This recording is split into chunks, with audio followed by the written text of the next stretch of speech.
الفرق بين الاتش ار في مصر وبين الاتش ار بره.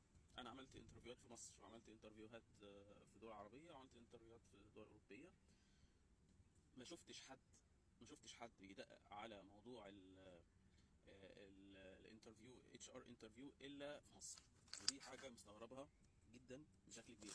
يعني احنا بلد عربيه وبنشتغل مع عرب، ومطلوب مننا ان احنا نتكلم اكسنت امريكيه.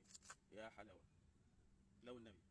يعني انا شغال هنا مثلا، الجنسيه في هندي، في باكستاني، في فلبيني، في بريتش، في ايرش، في امريكان، في كل دول العرب. يعني انت بتتعامل مع ديفرنت اكسنت. اهم حاجه كلنا انا وانت بنفهم بعض، انا وانت في اللغه.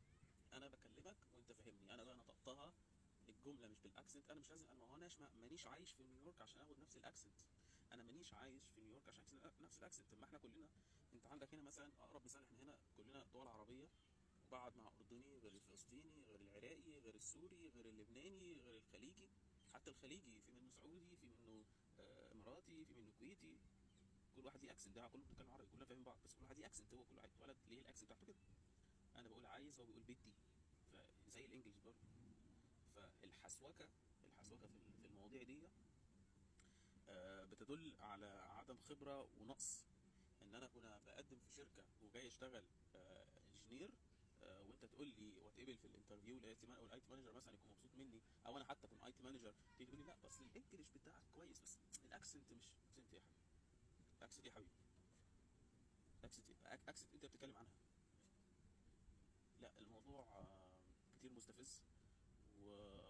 وانا هنا عملت انترفيوهات كتير في البلد هنا في الامارات. واغلب الانترفيوز الاتش ار بيكون محل اللي هو بيكلمك، بيتصل بيك، يعمل سكريننج يعني يلم عنك يعني انفورميشن عنك.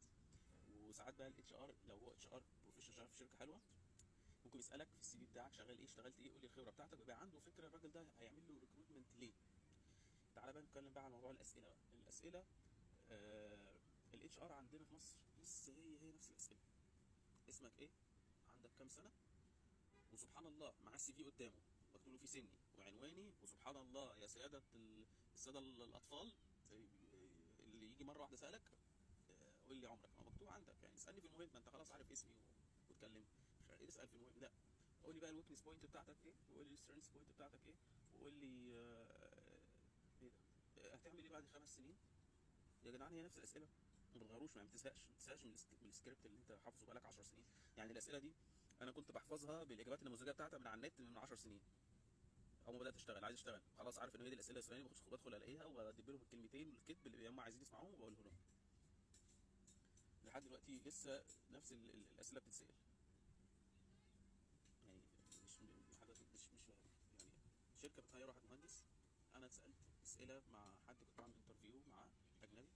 بتشتغل ايه؟ بتعمل ايه؟ ايه الديلي جوب بتاعتك؟ ايه البروجكت اللي انت عملتها؟ ايه الاصعب المواقف اللي اتعاملت بيها مع كلاينت؟ تقول لي اصعب مكالمه جات لك وانت بتحل مشكله، بالذات بتتعامل مع مديرك، البروجكت ده عملته ازاي؟ احكي. هو اتش ار بيسال لي حاجات مش عايز طبعا دي تكنيكال، بس بيسالني انت عملت ايه؟ شغلك عملت فيه ايه؟ مش بعمل انترفيو مع حد يقول لي اصل الاكسنت بتاعتك مش قويه. اكسنت ايه؟ يعني دي الفرق بين الانترفيوهات بره مصر، ايا كانت الدوله اللي انت في مصر. لسه في مصر لحد دلوقتي الاتش ار بيخش يسالك هم الخمس اسئله السكريبت اللي هو حافظهم بقاله 100 سنه. قول لي الويكنس بوينت بتاعتك، قول لي السترينث بوينت بتاعتك، انت شايف نفسك فين بعد 5 سنين؟ انا 5 سنين اكون معاك في الشركه اصلا؟